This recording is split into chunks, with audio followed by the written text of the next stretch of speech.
Hey Stan, Oh Ben! ça va? Bah écoute, ça va? Wow, t'es venu en skate? Eh ouais, et je te ramène un super film, je sais pas si tu connais, toi qui es fan de skate. Gleaming the Cube. Attends voir. Avec Christian Slater. Ah, mais attends, ça c'est Skate Rider? Dans la version française. Eh Excellent! ouais.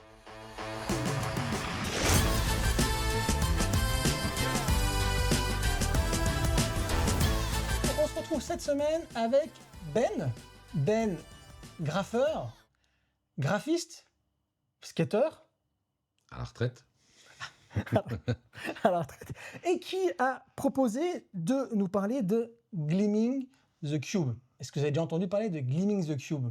Peut-être vous le connaissez sous le nom de Skate Rider. Gleaming the Cube, un film de Graham Clifford, sorti en 1989, avec en rôle titre Christian Slater. Christian Slater, tout jeune Christian Slater. Hein. Ouais, 17 ans. Ouais, voilà. 17 ans. Qui avant ça avait fait pas mal de petits rôles. Enfin bon, il était quand même dans Au long de la rose, en 86, ce qui est déjà pas mal. Mais Graham Clifford, j'avais déjà entendu son nom, le réalisateur, mais je savais pas d'où est-ce qu'il venait. En fait, il a fait un film qui s'appelait Francis.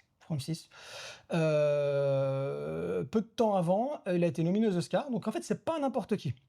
Et on retrouve au montage John Wright, qui est le monteur de Die Hard. voilà, dont tu nous as parlé il y a peu de temps. Et puis ce qui est super marrant, c'est que Die Hard est sorti en 88 et ce film-là en 89. Est-ce que tu as fait exprès? Non, je savais même pas en quelle année c'était sorti. Ouais. Je sais que je l'ai vu très jeune. Bah justement, parle-nous de ton rapport à ce film. D'où vient ce film? Parce que moi, voilà, aussi, je suis un skateur encore plus retraité que toi. Ça fait vraiment des années que je skate plus. Et j'ai regardé des films de skate pareil de ces années-là, années 80-90. C'est quoi ton rapport avec ce film? D'où est-ce que comment t'as connu ce film?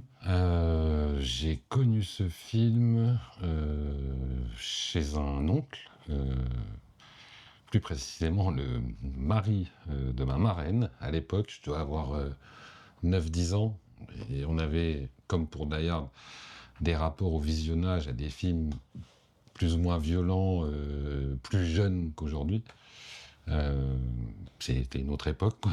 Et je me rappelle qu'on est chez lui et que je m'intéresse déjà quand même un petit peu déjà au skate, etc.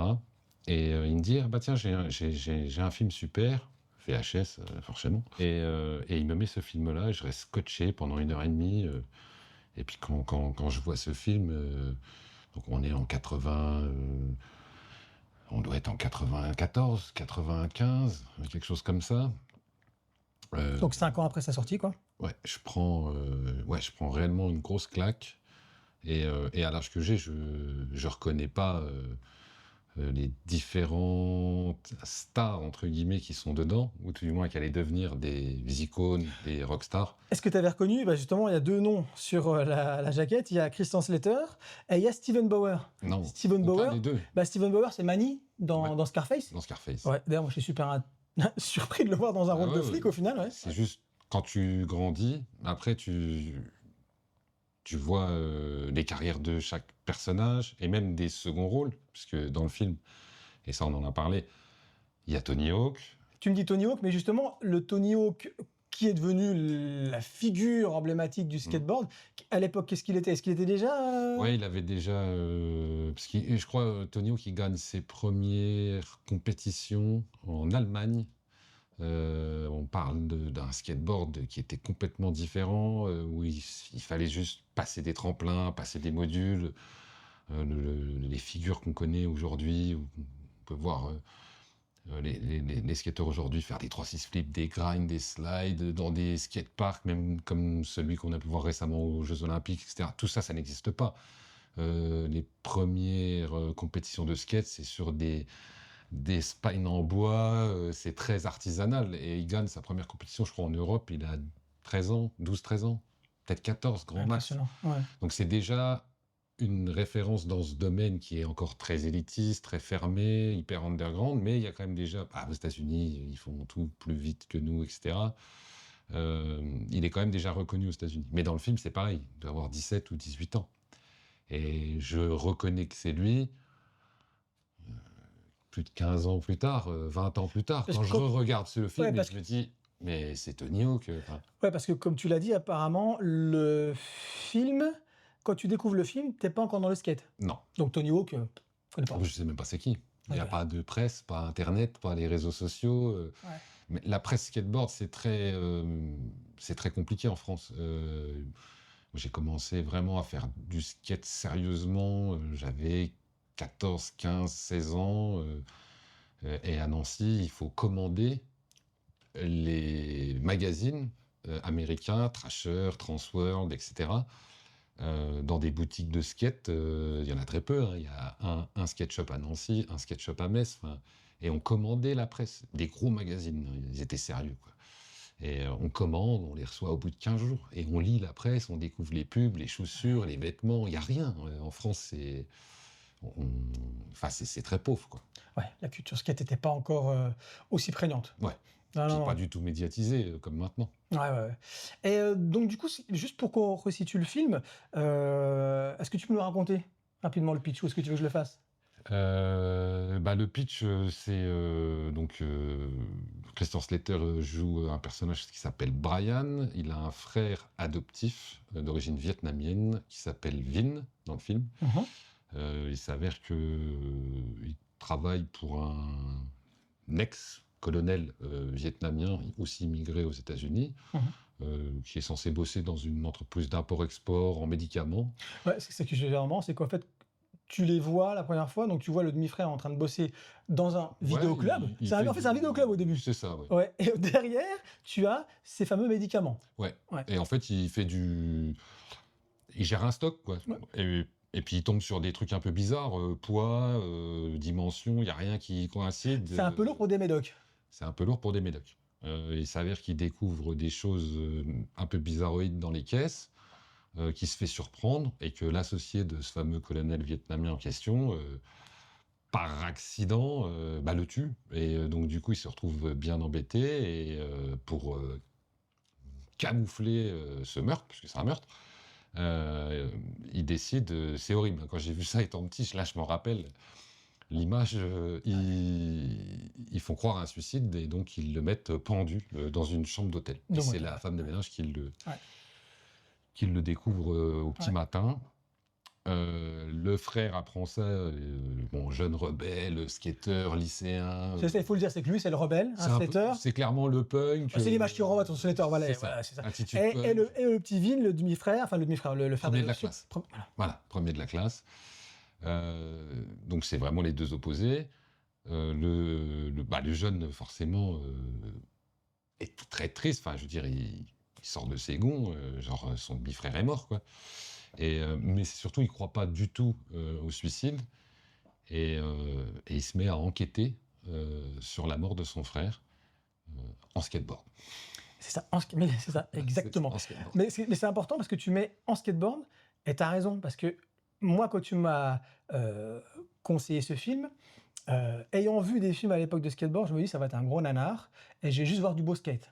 Et au final, eh ben, écoute, c'est un petit film policier à C'est 10 ça. millions d'euros, petit budget, Ouais.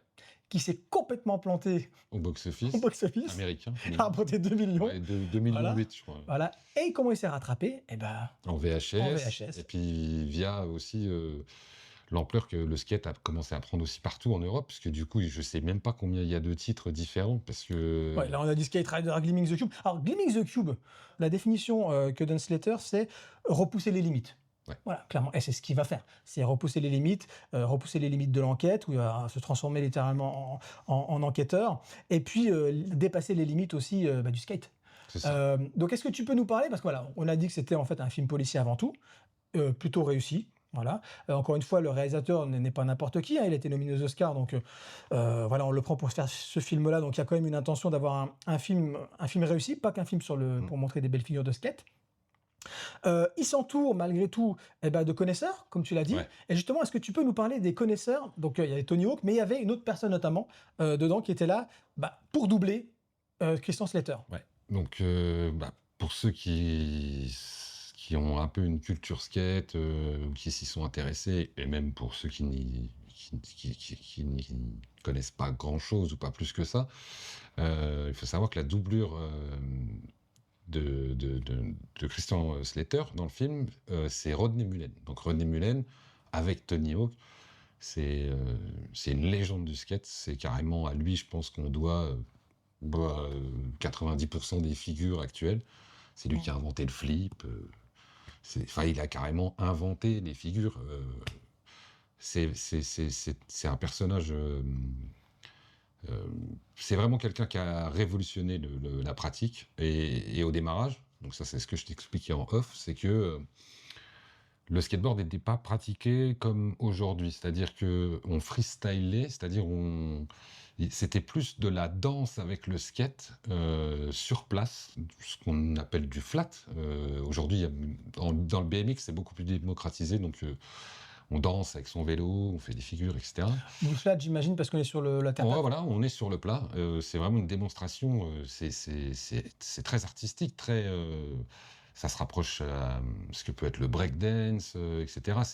On tourne sur place avec la planche, on la fait vriller au sol, on se tient en équilibre dessus, sur les trucks, sur les roues, on rebondit sur le bois, sur la tranche de la planche. Ça, c'était vraiment incroyable. Il y a une scène qui est incroyable dans le film où il va se vider la tête parce qu'il est énervé et il part soirée comme ça. Je crois qu'il y a un coucher de soleil dans le film, il est dans un endroit désaffecté et il se met justement à faire ça.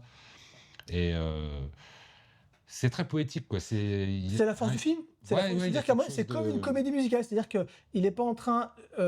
Si tu veux, le scénario ne vient pas en prétexte à du beau skateboard. Non, C'est plutôt le skateboard qui vient exprimer, comme tu l'as dit, des sentiments. ouais. Quand il va pas bien, quand il va bien, quand il doit se sauver ou devenir quelque part un héros. Et c'est vraiment, c'est ce qu'on appelle un petit peu une espèce de poussée lyrique, comme on peut avoir dans des comédies musicales, comme ce qu'on a pu avoir avec Nico quand on a parlé de West Side Story. Et là, c'est la même utilisation dans ce film, et je trouve ça vraiment, ouais, vraiment très réussi, quoi. Ce qui est rigolo, c'est que j'ai re-regardé ce film, du coup, avant de venir. Et j'ai plus du tout le même œil que j'avais forcément. J'avais 10 ans, ou 8 ans, Tu 9 l'avais ans. pas revu depuis? J'ai dû le revoir peut-être une fois ou deux, mais on va dire je l'ai pas vu depuis, je pense, ça fait 25 ans que j'avais pas vu le film, au moins 25 ans. Quand je l'ai revu, je me dis que ça a pas mal vieilli et que la performance sketch, je la comprends d'autant mieux maintenant, en étant plus vieux. Et c'est surtout, je me rends compte des risques au cinéma de se dire, je vais faire un film. Donc il y a une enquête, mais je vais mettre le skateboard en avant. Et ça, je trouve que pour l'époque, c'était assez incroyable. Parce que dans le film, alors déjà aussi, il faut savoir que le réalisateur du film, il s'est entouré de Monsieur Peralta, donc qui est le cofondateur de Powell Peralta, donc une marque de planches, de skate. Enfin voilà, c'est une légende. Et lui, il était là pour le côté euh, technique. Voilà, il a aidé à la réalisation des mouvements de skate, des figures, etc. Donc il s'est entouré vraiment que de grands noms du skateboard pour faire ça bien, quoi. Et ça, c'était intéressant. Et dans le film, les jeunes, ils sont possédés par le skate, comme aujourd'hui, hein. Enfin, les jeunes qui font du skate ne pensent que skate. Ils mangent skateboard, ils vivent skateboard, ils vont à l'école en skate, ils quittent l'école, ils vont au skatepark. Enfin, quand vraiment on est C'est dans un le lifestyle, skate, c'est un c'est un lifestyle. lifestyle. C'est le skate, le skate, le skate. Et dans le film, ça commence comme ça. Ils prennent carrément, ils payent un mec Mais ça, c'est génial. avec un petit avion. Tu sais pas où ils vont avec leur skate, tu dis, qu'est-ce Voilà. qu'ils... Oh, Qu'est-ce non, qu'ils non, font? non, ils vont skater dans la rue, tu vois. Non, ils C'est ça. arrivent, tu dis, pourquoi il y a des avions là, ça? Et en fait, ils payent un gars, comme tu le dis, Ouais. pour prendre l'avion. Mais pourquoi? Et survoler donc du coup Los Angeles et trouver des piscines vides, puisqu'à l'époque il n'y a pas de rampe encore. Et donc ils vont soit dans les maisons qui sont abandonnées, soit dans des maisons en construction, donc les piscines sont encore pas remplies. Donc tout ça, c'est une pratique qui est illégale, hein. C'est pour ça que je dis le skate à l'époque est très Mais underground. voilà, ça se pratiquait comme ça, ouais. Et donc, ok, ils localisent, et quand ils atterrissent, ils vont dans les endroits qu'ils ont vus depuis le petit avion, et donc ils vont faire du skate dans des grandes piscines qu'on a vues à la télé, donc des piscines de villa californiennes comme ça, des piscines magnifiques en forme de cacahuètes géantes, et ça commence comme ça, quoi. Ouais. Même dans l'avion, hein, quand ils collent les stickers Powell, des marques et tout, que aujourd'hui, quand je vois les stickers, je me dis, waouh, mais En c'est fait, des pièces de musée, quoi. il y a tout. Enfin, vraiment, dans ce film, pour moi, il y a tout, quoi. On va parler de la séquence finale, sans spoiler, mais parce que c'est presque finale, qui est une incroyable séquence d'action. Mais moi, il y en a une qui a vraiment attiré mon regard. C'est celle où Christian Slater est caché dans une voiture Ouais. et qu'il y a une personne qui se fait tuer. Oui.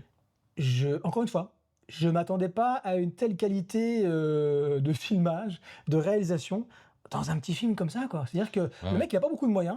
Donc, qu'est-ce qu'il te fait? Il va jouer avec le hors-champ. C'est-à-dire que tu es avec Slater dans la bagnole, Caché caché. dans la voiture. Voilà. Et tu vas entendre beaucoup de sons et tu vas voir par reflet dans le rétroviseur, dans machin, ce qui est plus ou moins en train de se dérouler dehors, à savoir un meurtre. Et moi, franchement, j'étais. Ça marche super bien. Et puis ça marche bien parce que c'est là où c'est une des premières fois aussi où dans le film tu vois que le côté très punk, rebelle de Brian, donc du personnage joué par Christian Slater, il commence vraiment à avoir peur en fait. Il veut, voilà, il veut quand même savoir, il veut en découdre, il veut savoir qu'est-ce qui est arrivé à son frère. Mais là on parle, voilà, il y a des armes à feu, là on parle d'un coup de feu de quelqu'un qui potentiellement est mort, il le sait même pas parce qu'il est caché. Euh, Ça commence à devenir très dangereux et là tu commences à te rendre compte que même lui il sait plus trop dans quoi il a mis les pieds quoi. Mais ouais je me souviens de cette scène, c'est la panique quand même. Mm. Ouais, Ouais, c'est un film qui est ouais, relativement dur quand même. C'est aussi, tu l'as vu un petit peu jeune. Ouais, je comprends que ça t'ait marqué. ouais, ça m'a marqué mais dans le bon sens hein, vraiment. Puis ça parle de sujets à l'époque. Moi, je suis tout petit, déjà même le sujet de l'adoption. Je suis même pas sûr Ouais. que c'était déjà un sujet que j'avais déjà abordé. Faut pas oublier qu'il y a, voilà, il y a quand même une relation qu'on qualifierait d'interraciale aux États-Unis. On voit déjà que c'est encore problématique des fois aux États-Unis Ouais. de nos jours. Mais Mais voilà, ça l'était d'autant plus à l'époque. Et ce qui est ouais, rigolo, c'est que c'est tourné de l'autre côté. C'est exactement. que c'est le papa vietnamien qui dit à sa fille Ouais, No American Boys, No American Boys. c'est ça. Et ça, ça m'a. Ouais, c'est vrai que Ouais. dernièrement, là, quand je l'ai revu, ça m'a choqué. Je me suis dit, ah ouais, c'était. Non, mais ouais, voilà, c'est vraiment un film surprenant.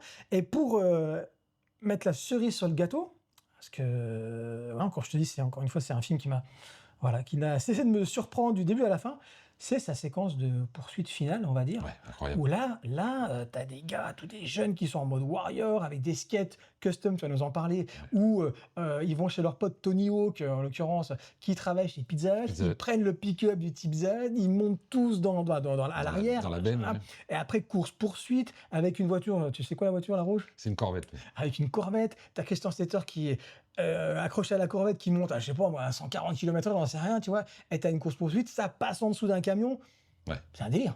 C'est. Tu comprends peut-être aussi un peu mieux l'histoire des 10 millions là sur la séquence finale. Ils ont tout mis là. Ils ont tout mis là, je pense. Effectivement, il y a une scène assez incroyable avec un camion. Ça, je vous invite à la voir. Parce qu'il y a forcément. Là, c'est pas de la 3D à l'époque, etc. Donc, il y a forcément quelqu'un qui a réalisé la scène. Franchement, c'est assez impressionnant. Et la scène finale, ouais, c'est vrai que c'est assez marrant parce que dans le dénouement de toute l'enquête, il casse son skate. Il casse son skate.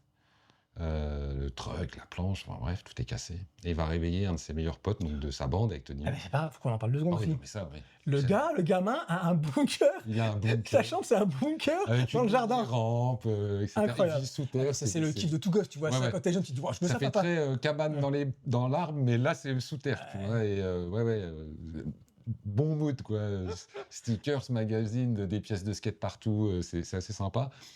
Et il lui dit voilà, il me faut une planche, et puis réveille tous les copains, j'ai besoin de vous dans 1 heure. Et il est 5 heures du matin, un truc comme ça. Et il lui fabrique un skate. C'est Mad Max.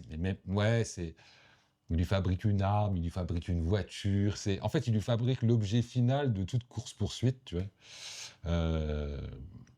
Et le skate est incroyablement beau. C'est-à-dire, même là, aujourd'hui, là, quand j'ai revu le film, je le voudrais chez moi, quoi, pour pas y toucher. Le skate, il est juste parfait. Il est noir, chromé. Enfin, tout est intéressant visuellement dans le produit final, quoi. Et non, c'est vrai que c'est une super séquence parce qu'il lui fabrique littéralement comme s'il lui fabriquait une arme ou une armure. C'est-à-dire qu'il lui demande, voilà, c'est assez serré, les roues, tu veux ça, tu veux. Voilà, il fabrique, il lui customise une planche, pardon, pour aller à la guerre, quoi. Ça, c'est c'est quand même super marrant. C'est Ouais. très, très marrant. Bah écoute, en tout cas, Ben, voilà, encore une fois, je me répète, mais surprise, agréablement surpris par ce film. Donc voilà, bah, je te remercie Bah, pour non, cette c'est moi. reco. C'est moi. Voilà. Gleaming the Cube, Skate Rider. Skate Rider, ouais. Difficilement trouvable. Très. Ouais, Ou j'ai très trouvé, ouais, ou très cher. J'ai réussi à trouver un DVD parce qu'il existe qu'en DVD. En plus, c'est un 4 tiers. L'image est toute petite, malheureusement, mais il me semble qu'on le trouve sur YouTube. Hein. Ouais, sur YouTube Ouais. en VO, Ouais. Donc c'est on gérable. peut, voilà, c'est gérable. Donc voilà, Gleaming the Cube.